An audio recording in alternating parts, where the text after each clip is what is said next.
Bonjour, je suis là avec Virginie Bernard, mon amie depuis très longtemps, bientôt 20 ans je crois, ou déjà 20 ans. Dis pas ces choses-là.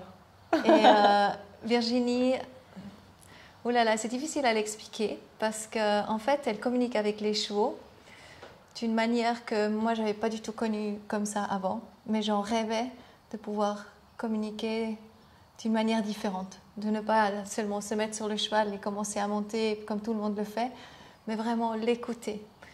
Et elle a une sensibilité totalement hors norme. Moi, je dis toujours, elle pense presque comme un cheval. Si on connaît un petit peu les chevaux, on voit toujours comment ils réagissent par rapport aux oreilles, comment la sensibilité qu'ils ont quand un autre cheval s'approche. Ils voient toujours tout.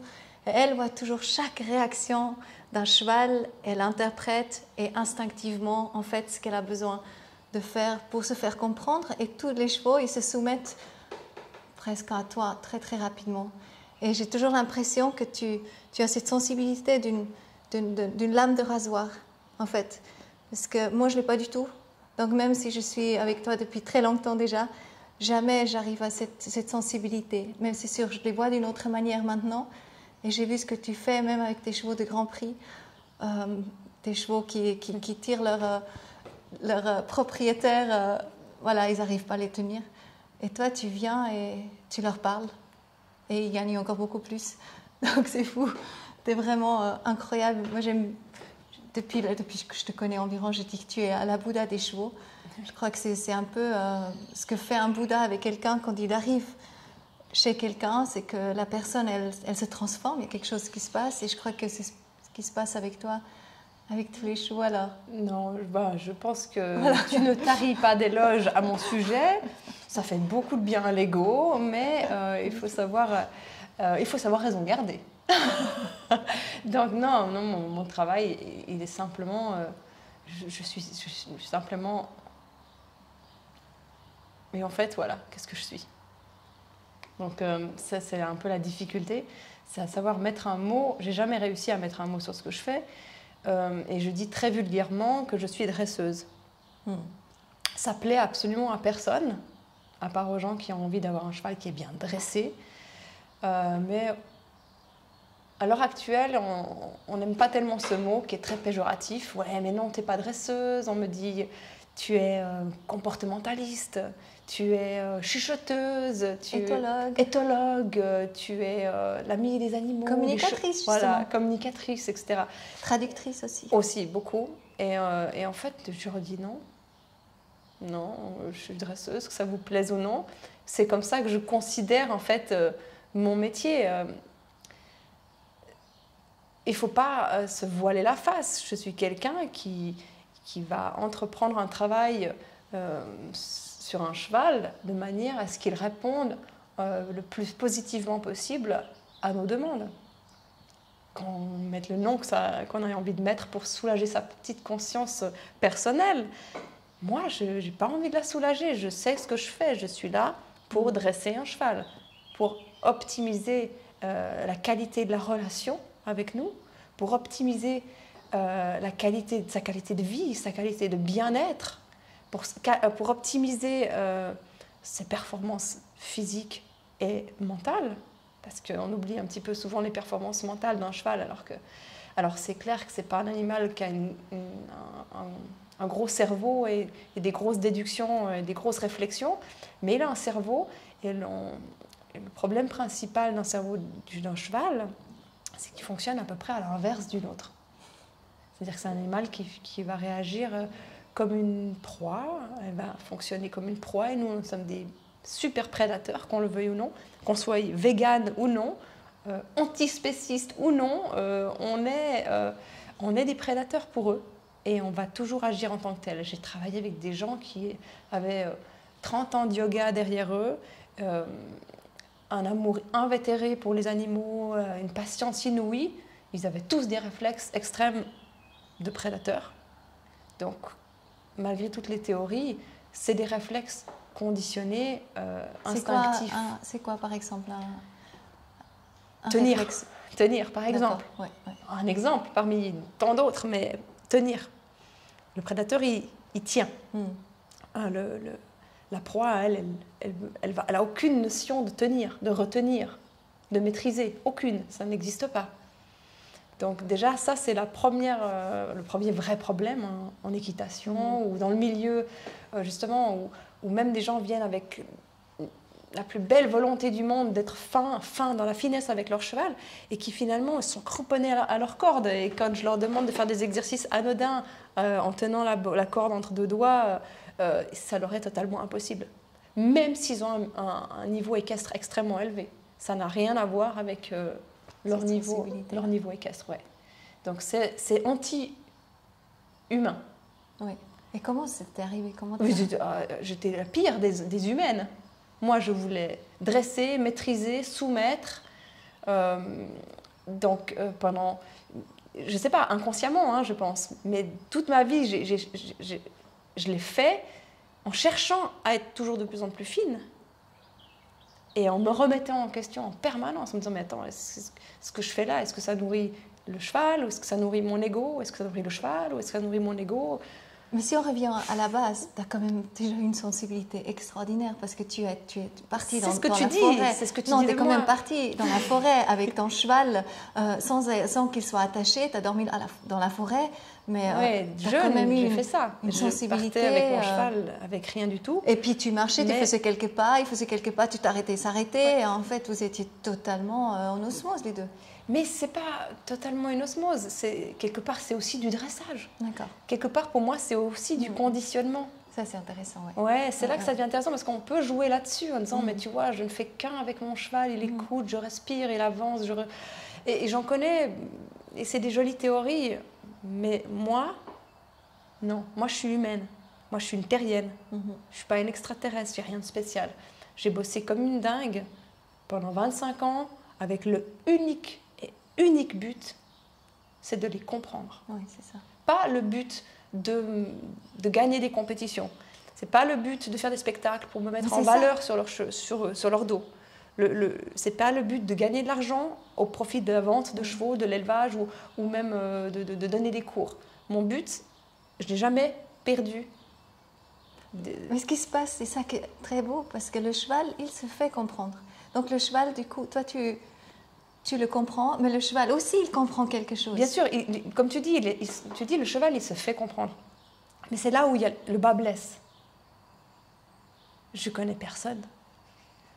Et là, loin de moi, l'idée de me mettre sur un piédestal.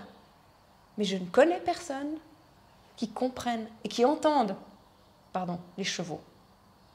Vraiment, qui les entend. Je connais des tonnes de dresseurs, je connais plein d'éthologues, de machins, d'autres trucs qui ont des théories, qui font faire ce qu'ils veulent à leur cheval en liberté. Ça reste du dressage et du conditionnement.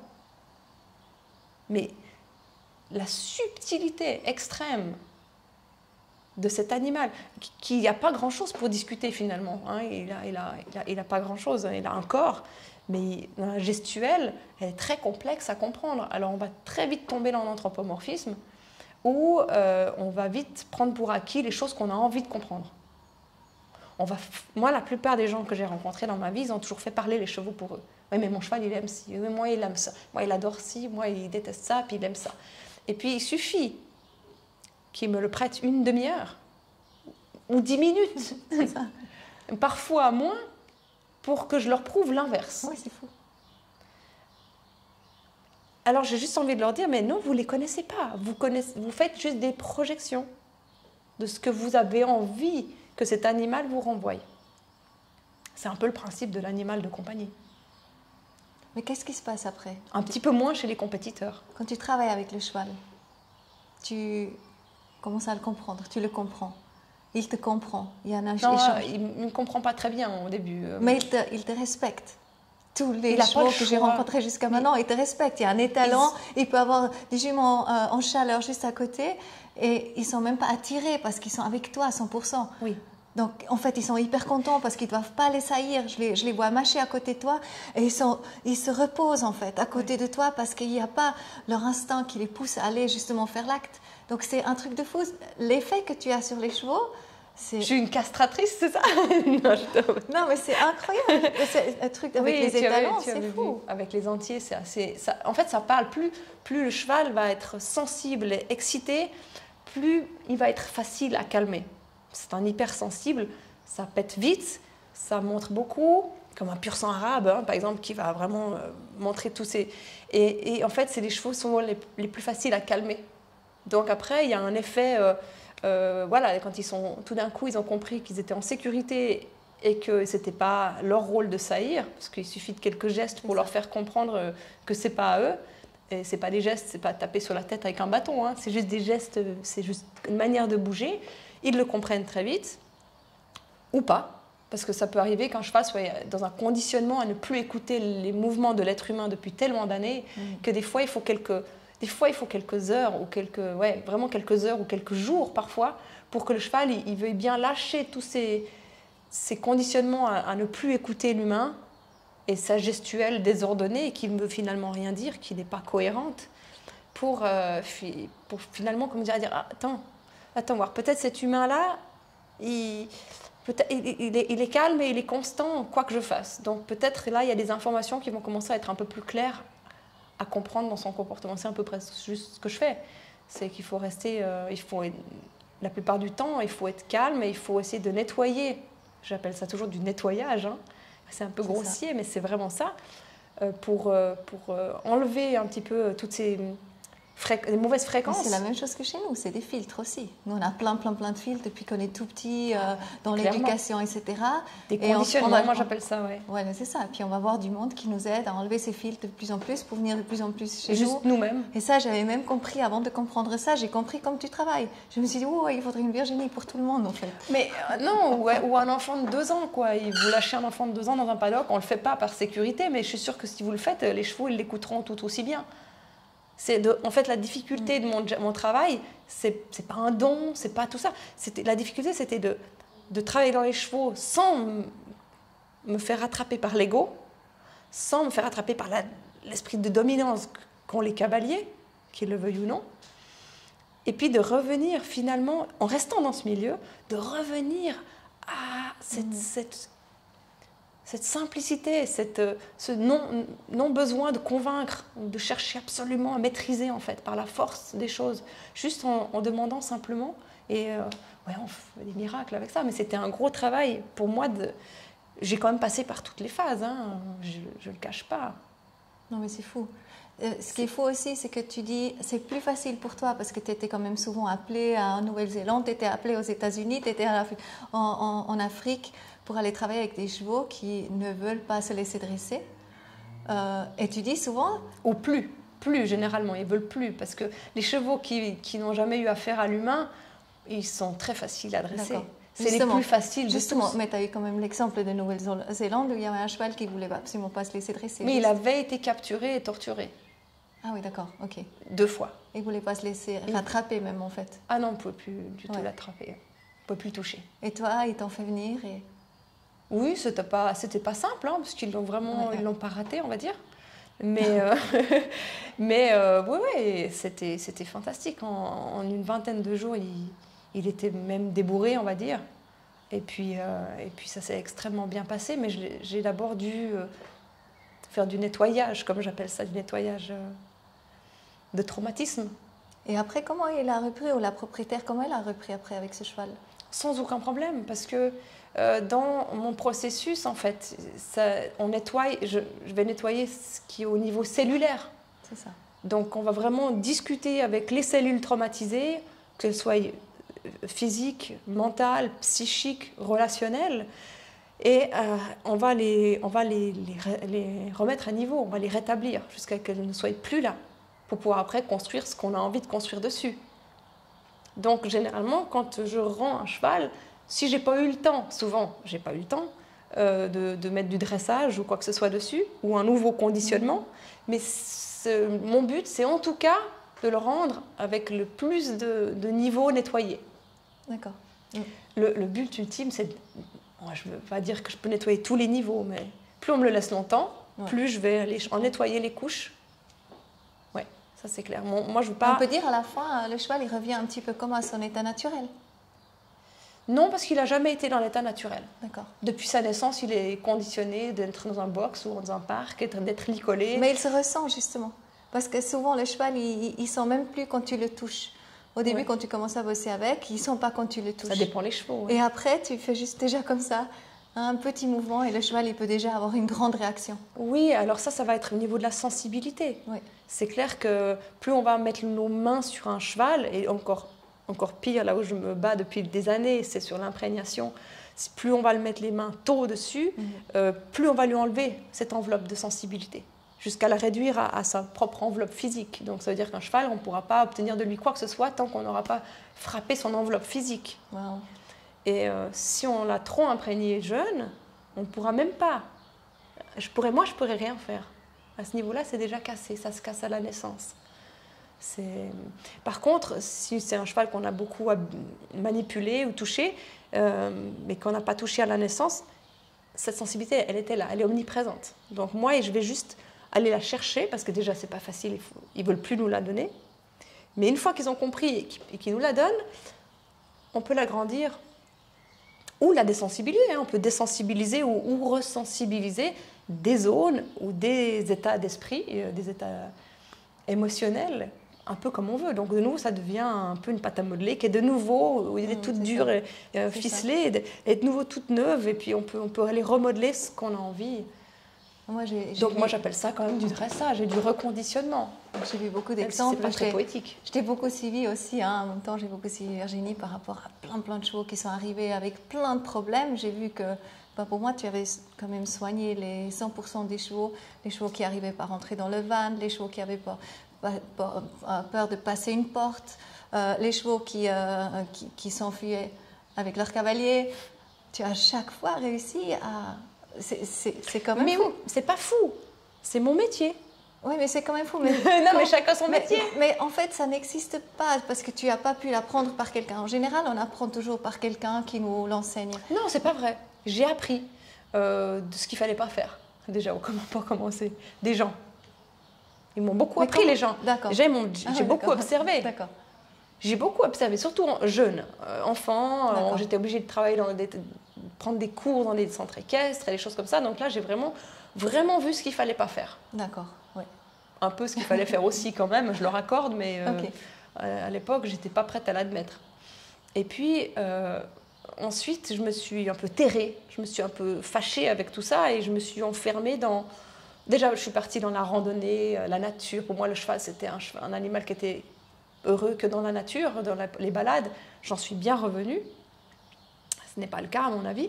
Et puis, finalement, je me suis enterrée dans un manège, dans mon propre centre équestre, où là, j'ai pu vraiment faire ma petite sauce, quoi. J'ai dit, vraiment, je me considérais vraiment comme, avec le recul, sur le moment, j'étais trop occupée pour avoir ne serait-ce qu'une considération envers moi-même. Mais maintenant, avec le recul, j'étais vraiment comme une laborantine dans son petit laboratoire à chercher. Oui, c'est ça. Parce que si tu voudrais vraiment mettre un mot... Scientifique, on ne t'a encore pas dit. Non, on ne m'a pas dit, mais ça, certainement pas.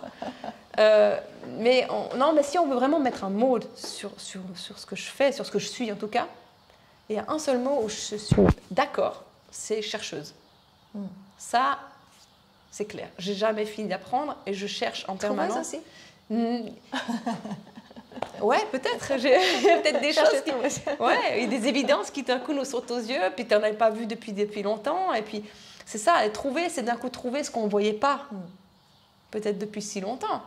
Et peut-être c'est finalement de m'enlever tous ces traumatismes et tous ces conditionnements sociaux, etc., qui font que de nouveau, je vois de nouveau clair, comme ce que je fais aux chevaux. Et maintenant... Je ne sais plus la première question. Non, mais c'est égal. Mais en fait, aussi pour peut-être venir à la fin là, de l'interview, ce qui m'intéresse aussi, mais tu vois, c'est si on n'a pas de Virginie, justement, comment on développe quand même cette sensibilité? Le danger, je dirais que le danger, c'est que moi, j'ai des centaines et des centaines d'élèves qui sont... Il y a vraiment des élèves qui sont formidables, mais le problème, c'est souvent, ils ont l'instinct, mais leur instinct est faussé soit par des gens extérieurs qui les influencent en leur disant « mais toi, tu n'y connais rien, tu n'es pas vétérinaire, tu n'es pas entraîneur, tu n'es pas ci, tu n'es pas ça ».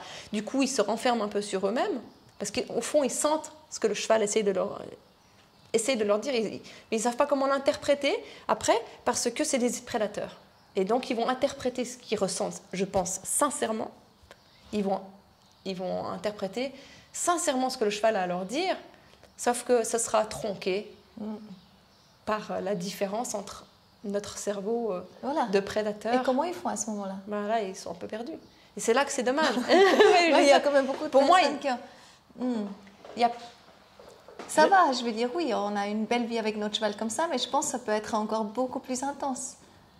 Il faudrait pour ça qu'ils se remettent extrêmement en question et puis qu'ils mettent de côté leur véritable